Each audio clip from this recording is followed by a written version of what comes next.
ಈಗ ಬರೀ ತೆಂಗು ಇಟ್ಕೊಂಡ್ರೆ ಏನು ಪ್ರಯೋಜನ ಆಗಲ್ಲ ನೋಡಿ. ಅದ್ರಲ್ಲೂ ಲಾಭ ಬಂತು ನಮ್ಗೆ, ಇದರಿಂದಲೂ ಲಾಭ ಬಂತು. 1 ಎಕರೆ ಭೂ ಪ್ರದೇಶದಲ್ಲಿ ನಾವ್ ಏನು 4 ಎಕರೆನಲ್ಲಿ 4 ಎಕರೆ ತೆಂಗಿದೆ ಅಂತ ಹೇಳ್ತಾರಲ್ಲ, ಆ 4 ಎಕರೆ ಸಮಾನವಾಗಿ ನಾವು 1 ಎಕರೆನಲ್ಲಿ ಲಾಭ ತಗೋಬಹುದು. 3 kg ಕಾಳುಮೆಣಸು ಬಂತು ಅಂದ್ರೆ ಇವತ್ತಿನ ಮಾರುಕಟ್ಟೆ ರೇಟು 500 ರೂಪಾಯಿ ಅಂತ ಇಟ್ಕೊಂಡ್ರೆ 1,500 ರೂಪಾಯಿ ನಮ್ಗೆ ಇದರಿಂದ ಲಾಭ ಬಂತು. ತೆಂಗಲ್ಲಿ 2,000 ರೂಪಾಯಿ ಲಾಭ ಬಂತು. ಒಟ್ಟು ಒಂದು ತೆಂಗಿನ ಗಿಡ ಬುಡದಲ್ಲೇ ನಮಗೆ 3,500 ರೂಪಾಯಿ ಲಾಭ ಬರುತ್ತೆ. ಮಗ್ಗು ಕೂಡ ನಮಗೆ ಒಳ್ಳೆ ದುಡ್ಡು. ಇದು 1,500 ರೂಪಾಯಿ 1 kg ಮಗ್ಗು ಕೊಡುತ್ತೆ ಸರ್. 1 kg ಮಗ್ಗು 1,500 ರೇಟ್ ಇದೆ.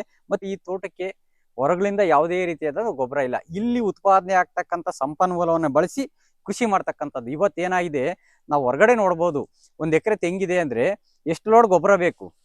5 ಲೋಡ್ 6 ಲೋಡ್ ಗೊಬ್ಬರ ಹೊಡಿಸಿ ಗಿಡ ಸುತ್ತ ಹಾಕ್ತಾರೆ. ಏನೆಲ್ಲ ಕನಿಷ್ಠ 400 ಸಸಿ ಬಾಳೆ ಇತ್ತು ಅಂದ್ರೆ 2,40,000 ರೂಪಾಯಿ ನಾವು ಬೋನಸ್ ಆಗಿ ತಗೋಬಹುದು. ಈಗ ಲಾಭವನ್ನ ನಾವು ಯಾವ ರೀತಿ ಈ ಹೆಚ್ಚು ಕೃಷಿನಲ್ಲಿ ಲಾಭ ಮಾಡ್ಲಿಕ್ಕೆ ಆಗಲ್ಲ ಅಂತ ಕೆಲವರು ಹೇಳ್ತಾರೆ. ಬಟ್ ಖಂಡಿತವಾಗ್ಲೂ ಮಾಡೋ ರೀತಿನಲ್ಲಿ ಮಾಡಿದ್ರೆ ಲಾಭ ಇದೆ ಸರ್. ಇದು ದ್ವಿದಳ ಜಾತಿಗೆ ಸೇರಿರ್ತಕ್ಕಂಥ ಸಸ್ಯ, ಡೈಕಾಟ್ಸ್ ಅಂತಲೇ ಇದಕ್ಕೆ ನಾವು ಇದನ್ನ ಮಾಡ್ತಿರ್ತಕ್ಕಂಥದ್ದು. ಇದರಲ್ಲಿ ರೈಸೋಬಿಯಂ ಗಂಟು ಇರುವಂತದ್ದನ್ನ ನಾವು ಪರೀಕ್ಷೆ ಮಾಡಿದೀವಿ. ನೋಡಿ, ಇದು 20 ವರ್ಷದ ಬಾಳೆ, ಮಿನಿಮಮ್ 10 kg ಇದೆ. ಅದಕ್ಕೆ ಯಾವುದೇ ರೀತಿಯ ಗೊಬ್ಬರ ಕೊಟ್ಟಿಲ್ಲ, ನೀರೊಂದು ಕೊಡ್ತಾ. ನಮಸ್ಕಾರ ನನ್ನ ವೀಕ್ಷಕರೇ, ಮತ್ತೊಮ್ಮೆ ನಿಮ್ಮೆಲ್ಲರಿಗೂ ನೈಸರ್ಗಿಕ ಬದುಕು ಚಾನಲ್ಗೆ ಸ್ವಾಗತ ಸುಸ್ವಾಗತ. ಇಲ್ಲೊಬ್ರು ಗುರುಗಳ ತೋಟಕ್ಕೆ ಬಂದಿದ್ದೀವಿ. ನೀವು ನಮ್ಮ ಕಳೆದ ಸೀರೀಸ್ ಅಲ್ಲಿ ನೋಡಿರ್ತೀರ ನಮ್ಮ ವೆಂಕಟೇಶ್ ಸರ್ ಅವರ ತೋಟ ಹೇಗಿತ್ತು ಅಂತ. ಇವತ್ತು ಅವರ ಗುರುಗಳ ತೋಟಕ್ಕೆ ಕರ್ಕೊಂಡ್ ಬಂದಿದ್ದಾರೆ. ಈ ತೋಟದಲ್ಲಿ ನಾವು ತೆಂಗಿನ ತೋಟದಲ್ಲಿ ಏನೇನೆಲ್ಲ ನಾವು ಬೆಳೆದು ರೈತರು ನಿರಂತರ ಆದಾಯನ ನೋಡ್ಬೋದು ಅಂತ ಬನ್ನಿ ಇಲ್ಲಿ ಸರ್ ತೋರಿಸ್ಕೊಡ್ತಾರೆ. ನೋಡೋಣ ಯಾವ ತರ ಎಲ್ಲ ಇದೆ ಅಂತ. ಮತ್ತೆ ಹೊಸದಾಗಿ ಯಾರೆಲ್ಲ ಚಾನಲ್ ನೋಡ್ತಾ ಇದ್ರೆ ದಯವಿಟ್ಟು ಸಬ್ಸ್ಕ್ರೈಬ್ ಮಾಡ್ಕೊಳ್ಳಿ ಅಂತ ಹೇಳ್ತಾ ಬನ್ನಿ ಹೋಗೋಣ ಅವ್ರ ಹತ್ರ ಮಾತಾಡೋಣ. ಸರ್ ನಮಸ್ತೆ ಸರ್, ನಿಮ್ಮ ಪರಿಚಯ ಮಾಡ್ಕೊಳ್ಳಿ. ಸರ್ ನಮಸ್ತೆ, ನನ್ನ ಹೆಸರು ವೆಂಕಟೇಶ್ ಅಂತ ಹೇಳ್ಬಿಟ್ಟು, ನಮ್ದು ಇಲ್ಲಿ ಅಜ್ಜೇನಹಳ್ಳಿ ಗ್ರಾಮದವ್ರು. ನಾವಿವತ್ತು ನಮ್ಮ ಗುರುಗಳಾದಂತ ಬಿ ಮುರಳಯ್ಯ ಅವ್ರ ತೋಟಕ್ಕೆ ಬಂದಿದ್ವಿ. ಅವರು ಉಪನ್ಯಾಸಕರಾಗಿ ಕೆಲಸ ಮಾಡಿ ಈಗ ನಿವೃತ್ತಿ ಹೊಂದಿದ್ಮೇಲೆ ಈ ಒಂದು ಸಹಜ ಕೃಷಿ ಅಥವಾ ನೈಸರ್ಗಿಕ ಕೃಷಿಯನ್ನ ಅಳವಡಿಸಿಕೊಂಡು ಮಾಡ್ತಾ ಇದ್ದಾರೆ. ನಾವು ಇವ್ರ ತೋಟಕ್ಕೆ ಆಗಾಗ್ಗೆ ಬರ್ತಿರ್ತೀವಿ.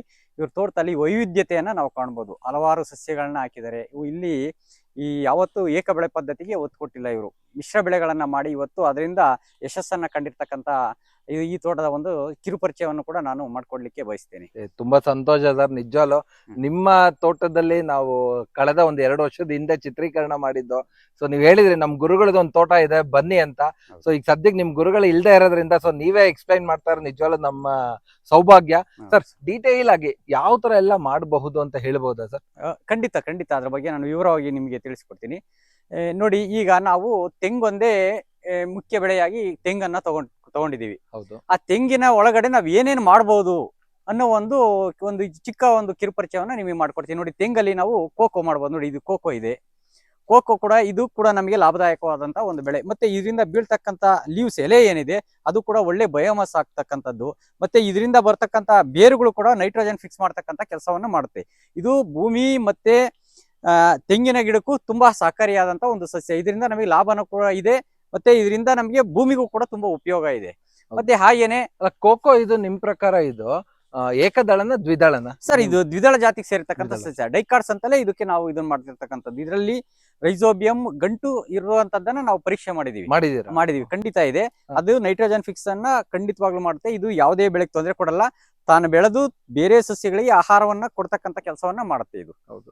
ಮತ್ತೆ ಈ ತರ ಇವರು ಹಾಕಿದಾರಲ್ಲ ಇಲ್ಲಿ, ಸೊ ಇದ್ರ ಪ್ರಕಾರ ನಿಮ್ ಪ್ರಕಾರ ಏನ್ ಅನ್ಸುತ್ತೆ ಈ ತರ ಎಲ್ಲಾ ಕೋಕೋಗಳು? ಸರ್ ಇದು ನೋಡಿ, ಇದೆಲ್ಲಾನು ಕೂಡ ಹಾಕಿ ಅಲ್ಲಿ ಡಿಕಂಪೋಸ್ ಆದಾಗ ನಾವು ಹೊರಗಡೆಯಿಂದ ತರ್ತಕ್ಕಂಥ ಗೊಬ್ಬರದ ಅವಶ್ಯಕತೆನೇ ಇರೋದಿಲ್ಲ. ನೋಡಿ, ಈ ತೋಟಕ್ಕೆ ಹೊರಗಳಿಂದ ಯಾವುದೇ ರೀತಿಯಾದ ಗೊಬ್ಬರ ಇಲ್ಲ. ಇಲ್ಲಿ ಉತ್ಪಾದನೆ ಆಗ್ತಕ್ಕಂಥ ಸಂಪನ್ಮೂಲವನ್ನು ಬಳಸಿ ಕೃಷಿ ಮಾಡ್ತಕ್ಕಂಥದ್ದು. ಇವತ್ತೇನಾಗಿದೆ, ನಾವು ಹೊರಗಡೆ ನೋಡ್ಬೋದು, 1 ಎಕರೆ ತೆಂಗಿದೆ ಅಂದ್ರೆ ಎಷ್ಟು ಲೋಡ್ ಗೊಬ್ಬರ ಬೇಕು?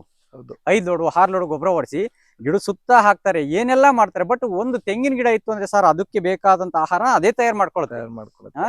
ನಾವು ಅದನ್ನ ಏನ್ ಮಾಡ್ತೀವಿ, ಅದ್ರದ್ದೆಲ್ಲ ಬೀಳ್ತಕ್ಕಂತ ವೇಸ್ಟೇಜ್ ಅನ್ನೆಲ್ಲ ತೆಗೆದು ಬದುಗೆ ಹಾಕ್ಬಿಟ್ಟು ಅಲ್ಲಿ ಬೆಂಕಿ ಇಕ್ಬಿಡ್ತೀವಿ. ಆ ತಪ್ಪನ್ನ ನಾವು ಮಾಡಬಾರ್ದು. ಒಂದು ತೆಂಗಿನ ಗಿಡ ಅದಕ್ಕೆ ಎಷ್ಟು ಗೊಬ್ಬರ ಬೇಕೋ ಅಷ್ಟು ತಯಾರು ಮಾಡತಕ್ಕಂಥ ಸಾಮರ್ಥ್ಯವನ್ನ ಆ ತೆಂಗಿನ ಗಿಡ ಕೊಡುತ್ತೆ. ನಾವು ಅಷ್ಟನ್ನ ಮೇಂಟೈನ್ ಮಾಡ್ಕೊಂಡ್ರೆ ಸಾಕು. ಬೇರೆ ಹೊರಗಡೆಯಿಂದ ತಂದು ಹಾಕ್ತಕ್ಕಂಥ ಅವಶ್ಯಕತೆನೇ ಇಲ್ಲ. ಹೌದು. ಓಕೆ, ಈಗ ಕೋಕೋ ಆಯ್ತು. ಕೋಕೋ ಆದ ನಂತರ ನಾವು ಬಾಳೆ ಮಾಡ್ಬೋದು. ಬಾಳೆನೂ ಕೂಡ ಇದು ಕೂಡ ಒಳ್ಳೆ ಒಂದು ಲಾಭದಾಯಕವಾದಂತ ಬೆಳೆ. ಮತ್ತೆ ಇದು ತೆಂಗಲ್ಲಿತ್ತು ಅಂದ್ರೆ ತೆಂಗಿನ ಇಳುವರಿ ಜಾಸ್ತಿ ಆಗುತ್ತೆ. ಇದು ಮೂಲ ಏನಂದ್ರೆ ಇದರಲ್ಲಿ ಪೊಟ್ಯಾಶ್ ಅಂಶ ಜಾಸ್ತಿ ಇರುತ್ತೆ. ಮತ್ತೆ ನೀರನ್ನ ಹಿಡಿದಿಟ್ಕೊಳ್ಳೋ ಒಂದು ಸಾಮರ್ಥ್ಯ ಇರುತ್ತೆ.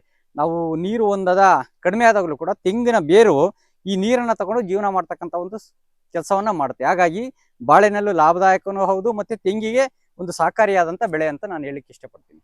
ಓಕೆ. ಮತ್ತೆ ಕಾಫಿ ನೋಡಿ, ಕಾಫಿ ಇದೆ. ಕಾಫಿ ಕೂಡ ಅಷ್ಟೇ, ನಮಗೆ ಇದು ಕೂಡ ಒಂದು ಲಾಭದಾಯಕವಾದಂತ ಒಂದು ಕೃಷಿ. ಈ ತೆಂಗಲ್ಲಿ ನಾವು ಏನೇನು ಮಾಡಬೇಕು ಅನ್ನೋದನ್ನ ನಾನು ವಿವರವಾಗಿ ನಿಮ್ಗೆ ತಿಳಿಸ್ತಾ ಇದ್ದೀನಿ. ಹೌದೌದು. ಈಗ ಬರೀ ತೆಂಗು ಇಟ್ಕೊಂಡ್ರೆ ಏನು ಪ್ರಯೋಜನ ಆಗಲ್ಲ. ನೋಡಿ, ಅದರಲ್ಲೂ ಲಾಭ ಬಂತು ನಮ್ಗೆ, ಇದರಿಂದಲೂ ಲಾಭ ಬಂತು. 1 ಎಕರೆ ಭೂ ಪ್ರದೇಶದಲ್ಲಿ ನಾವ್ ಏನು 4 ಎಕರೆನಲ್ಲಿ 4 ಎಕರೆ ತೆಂಗಿದೆ ಅಂತ ಹೇಳ್ತಾರಲ್ಲ, ಆ 4 ಎಕರೆ ಸಮಾನವಾಗಿ ನಾವು 1 ಎಕರೆನಲ್ಲಿ ಲಾಭ ತಗೋಬಹುದು, ಖಂಡಿತ ತಗೋಬಹುದು. ನೋಡಿ, ಕಾಫಿ ಕೂಡ, ಇದು ಕೂಡ ಒಂದು ಗಿಡಕ್ಕೆ ನಮ್ಗೆ ಏನಿಲ್ಲ ಅಂದ್ರೆ ಒಂದು ಅರ್ಧ ಕೆಜಿ ಕಾಫಿ ಬಂತು ಅಂದ್ರೆ ಎಷ್ಟು ಇದಾಗುತ್ತೆ ನೋಡಿ. ಸಾಕಷ್ಟು ಹೂವು ನೋಡಿ, ಹೂವು ಎಷ್ಟು ಬಂದಿದೆ. ಪ್ರತಿ ಒಂದೊಂದು ಇದ್ರಲ್ಲೂ ಸಾಕಷ್ಟು ಹೂವುಗಳು ಬಂದಿದೆ ಸರ್, ಅದ್ಭುತವಾಗಿ ಬಂದಿದೆ ಸರ್ ಹೂವು. ಹೌದು. ಈ ಮಲೆನಾಡಲ್ಲೂ ಇಷ್ಟು ಹೂವು ಕಚ್ಚುತ್ತಾ ಇಲ್ಲ? ಖಂಡಿತ ಇಲ್ಲ. ಅಲ್ಲಿ ಯಥೇಚ್ಛವಾಗಿ ಮಳೆ ಬೀಳ್ತಾ ಇರುತ್ತೆ, ಅಲ್ಲಿ ಸರಿಯಾದ ರೀತಿಯಲ್ಲಿ ಪಾಲಿನೇಷನ್ ಆಗಲ್ಲ, ಹಾಗಾಗಿ ಅಲ್ಲಿ ಸ್ವಲ್ಪ ಇಳುವರಿ ಕುಂಠಿತ ಆಗ್ಬೋದು. ಬಟ್ ಈ ಹೇಳ್ತಾರೆ ಮಲೆನಾಡಿನ ಕಾಫಿ ಚಂದ ಅಂತ, ಬಟ್ ಅಲ್ಲಿ ಯಾವಾಗಲೂ ಮಳೆ ಬೀಳೋದ್ರಿಂದ ಅಲ್ಲಿ ಅಂತ ನಮ್ಮ ಬಯಲುಸೀಮೆನಲ್ಲಿ ಕಾಳುಮೆಣಸು ಇರ್ಬೋದು, ಕಾಫಿ ಇರ್ಬೋದು, ಈ ಕ್ವಾಲಿಟಿ ಖಂಡಿತ ಸಾಧ್ಯ ಇಲ್ಲ ಬರ್ಲಿಕ್ಕೆ. ನಾವು ನಮ್ಮ ಭ್ರಮೆನಲ್ಲಿ ಹೇಳ್ತೀವಿ ಇಲ್ಲ ಅಲ್ಲಿ ತುಂಬಾ ಚೆನ್ನಾಗಿರುತ್ತೆ ಕ್ವಾಲಿಟಿ ಅಂತನ. ಬಟ್ ನನ್ನ ಅಭಿಪ್ರಾಯದ ಪ್ರಕಾರ ಯಾವ ಒಂದು ಸಸ್ಯ ಅತಿ ಹೆಚ್ಚು ನೀರಿಲ್ದಲೆ ಬೆಳೆಯುತ್ತಲ್ಲ, ಆ ಸಸ್ಯ ಹೆಚ್ಚು ಕ್ವಾಲಿಟಿ ಆಗಿರ್ತಕ್ಕಂಥ ಹಣ್ಣನ್ನ ಕೊಡುತ್ತೆ ಅನ್ನೋ ನನ್ನ ಉದ್ದೇಶ. ಯಾಕೆಂದ್ರೆ ಒಂದು ಹಣ್ಣು ಹೆಚ್ಚು ನೀರು ಕೊಟ್ಟು ನೋಡಿ ಅದ್ರ ಟೇಸ್ಟೇ ಹೋಗಿರುತ್ತೆ, ಕಡಿಮೆ ನೀರು ಕೊಟ್ಟು ನೋಡಿ ಅದ್ರ ರುಚಿ ಅದ್ಭುತವಾಗಿರ್ತಕ್ಕಂಥ ರುಚಿಯನ್ನ ಕೊಡ್ತಕ್ಕಂಥ ಸಾಮರ್ಥ್ಯ ಇದೆ. ಹಾಗಾಗಿ ಕಡಿಮೆ ನೀರಲ್ಲಿ ಬೆಳೀತಕ್ಕಂಥ ಸಸ್ಯಗಳು ಅದ್ಭುತವಾಗಿ ಈ ಒಂದು ರುಚಿಯನ್ನ ಕೊಡುತ್ತೆ ಅಂತ ನನ್ಗೆ ಒಳ್ಳೆ ಕ್ವಾಲಿಟಿ ಮೇಂಟೈನ್ ಮಾಡುತ್ತೆ. ಹೌದು. ಬಟ್ ಸಾಕಷ್ಟು ನೀವು ಹೇಳ್ದಂಗೆ ಸಾಕಷ್ಟು ಹೂವು ಇದೆ, ಅದಕ್ಕೆಲ್ಲ ಕಾರಣ ಮೇ ಬಿ ನೀವು ಹೇಳ್ದಂಗೆ ಪಾಲಿನೇಷನ್ ಮುಖ್ಯವಾಗಿ ಆಗ್ತಾ ಇರ್ತಕ್ಕಂಥದ್ದು. ಹೌದು, ನಿಜವಲ್ಲೂ ತುಂಬಾನೇ. ಬಟ್ ಅದಲ್ದಿರ ಇವರು ತುಂಬಾ ಮುಚ್ಚಿಗೆ ಅನ್ನೋದು ತುಂಬಾ ಸರ್, ಮುಚ್ಚಿಗೆ ನೋಡಿ, ಭೂಮಿ ನಮ್ಮ ನೈಸರ್ಗಿಕ ಕೃಷಿನಲ್ಲಿ ಮುಖ್ಯವಾಗಿ ಮುಚ್ಚಿಗೆ ಮೊದಲನೇ ಆದ್ಯತೆ ನಾವು ಮುಚ್ಚಿಗೆ ಕೊಡಬೇಕು. ನಂತರ ಅದು ಮುಚ್ಚಿಗೆ ಇತ್ತು ಅಂದ್ರೆ ಅದಕ್ಕೆ ಏನೇನ್ ಬೇಕು ಎಲ್ಲಾ ಜೀವಾಣುಗಳು ಅಲ್ಲಿ ವಾಸ ಮಾಡ್ಲಿಕ್ಕೆ ಯೋಗ್ಯವಾದಂತ ಒಂದು ಸ್ಥಳ ನಿರ್ಮಾಣ ಮಾಡ್ಕೊಟ್ಟಂಗೆ ಆಗುತ್ತೆ. ಹಾಗಾಗಿ ನಾವು ಮುಚ್ಚಿಗೆ ಇಲ್ಲದೆ ನಾವು ಜೀವಾಮೃತನಾಗ್ಲಿ, ಗೋಕೃಪಾಮೃತ ಆಗ್ಲಿ, ಅಥವಾ ವೇಸ್ಟ್ ಕಂಪೋಸರ್ ಏನೇ ಕೊಟ್ಟರು ಕೂಡ ವೇಸ್ಟ್. ಅದಕ್ಕೆ ಆಹಾರ ಬೇಕು ಅಂದ್ರೆ ನಾವು ಮುಚ್ಚಿಗೆ ಇರಲೇಬೇಕು. ಹಾಗಾಗಿ ಮುಚ್ಚಿಗೆ ಮಸ್ಟ್ ಅಂಡ್ ಶುಡ್ ಆಗಿ ಇದ್ರೆ ನಮ್ಮ ನೈಸರ್ಗಿಕ ಕೃಷಿನಲ್ಲಿ ಯಶಸ್ಸು ಕಾಣ್ಲಿಕ್ಕೆ ಸಾಧ್ಯ ಆಗುತ್ತೆ ಅಂತ ನಾನು ಹೇಳಕ್ಕೆ ಇಷ್ಟಪಡ್ತೀನಿ. ಮತ್ತೆ ಇದು ಅಡಿಕೆನೂ ಕೂಡ ಇದೆ. ಈಗ ತೆಂಗಲ್ಲಿ ಒಂದು ಉಪ ಬೆಳೆಯಾಗಿ ಅಡಿಕೆನೂ ಕೂಡ ಮಾಡಿದ್ದೀವಿ. ಅಡಿಕೆನೂ ಕೂಡ ಒಳ್ಳೆ ಒಂದು ಲಾಭದ, ಇವತ್ತು ಅಡಿಕೆಯಿಂದಲೇ ಸುಮಾರು ಒಳ್ಳೆ ಲಾಭ ಅಂತ ನಾನು ಹೇಳಲಿಕ್ಕೆ ಇಚ್ಛೆ ಪಡ್ತೀನಿ. ಯಾಕೆಂದ್ರೆ ನಮ್ಮ ಸಂಸಾರಗಳೇ ನಡೀತಾ ಇದೆ, ನಮ್ಮ ಭಾಗದಲ್ಲಿ ಅಡಿಕೆಗೆ ಹೆಚ್ಚು ಒತ್ತು ಕೊಟ್ಟು ಮಾಡ್ತಾ ಇದ್ದಾರೆ. ಬಟ್ ನಾವು ಅಂತರ ಬೆಳೆಯಾಗಿ ಮಾಡೋದ್ರಿಂದ ಇದು ಲಾಭ, ಇದು ಕೂಡ ಒಂದು ಒಳ್ಳೆ ಲಾಭ ಅಂತ ನಾನು ಹೇಳಲಿಕ್ಕೆ ಇಷ್ಟಪಡ್ತೀನಿ.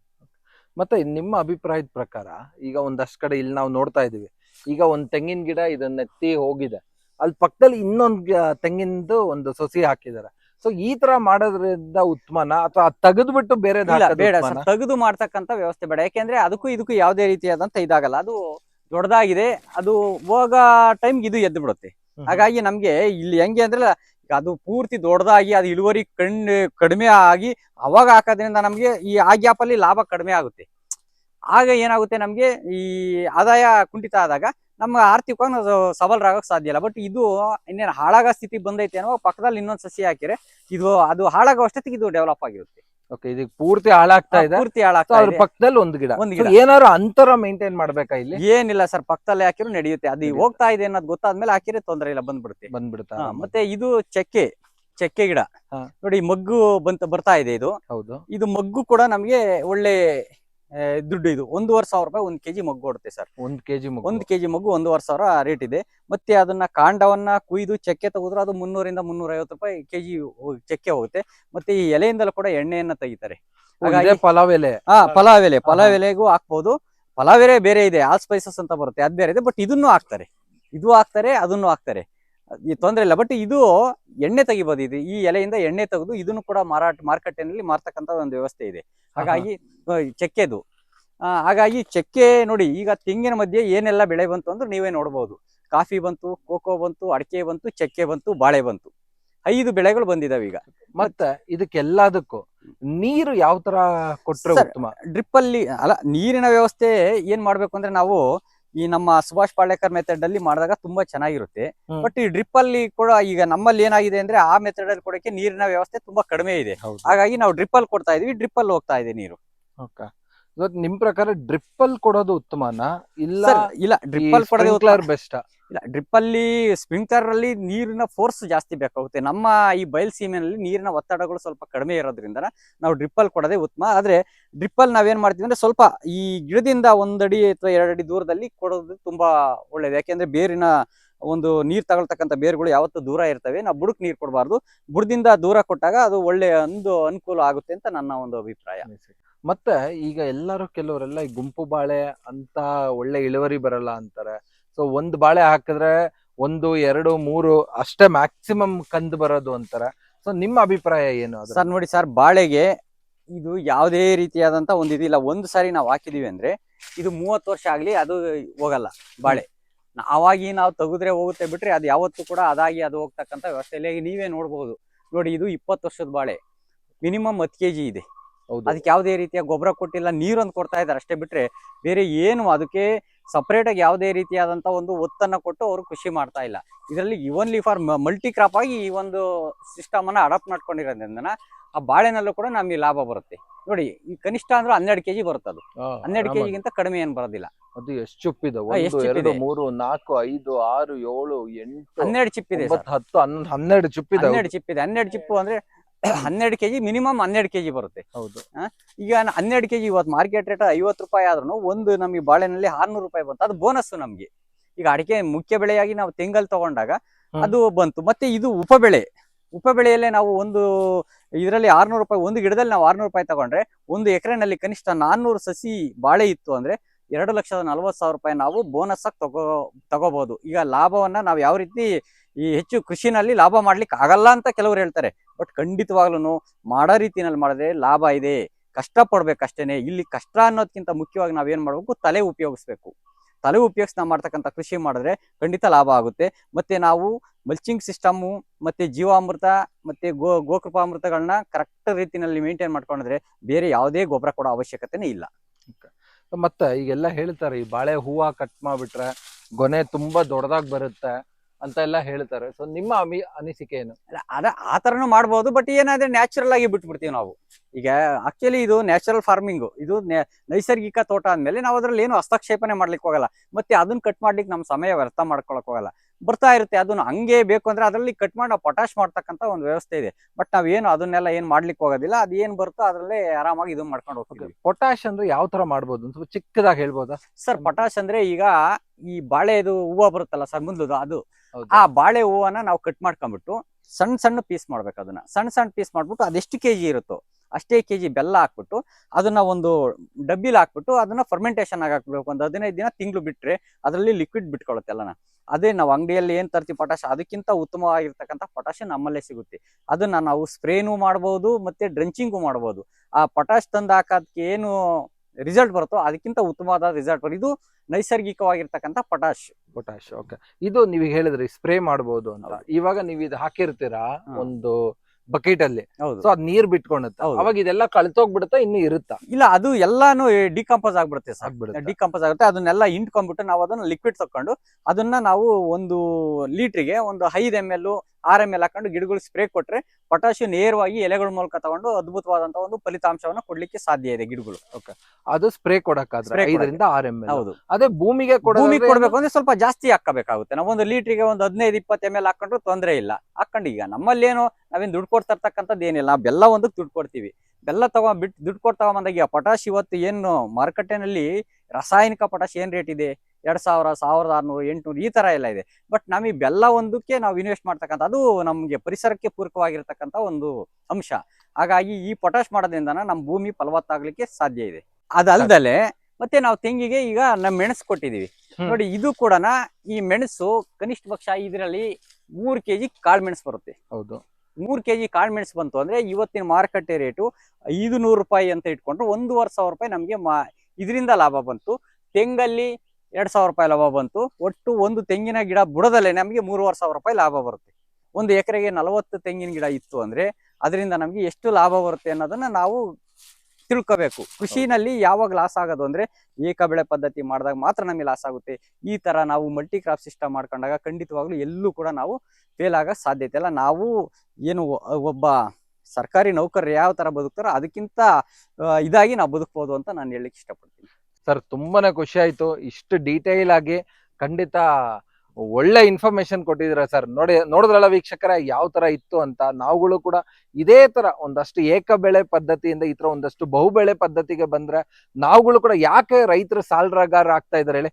ಒಂದೇ ಬೆಳೆನ ಮತ್ತೆ ಅದೇ ಭೂಮಿಲಿ ತೆಗೆದು ಗೊಬ್ಬರ ಹಾಕಿ ರಾಸಾಯನಿಕ ಗೊಬ್ಬರಗಳು ಹಾಕಿ ನೋಡಿ, ಇವ್ರು ಹೇಳಿದಂಗೆ ನೀವೇ ಒಂದಷ್ಟು ನ್ಯಾಚುರಲ್ ಆದಂತ ಪೊಟ್ಯಾಶ್ ಮಾಡ್ಕೊಳ್ಳಿ.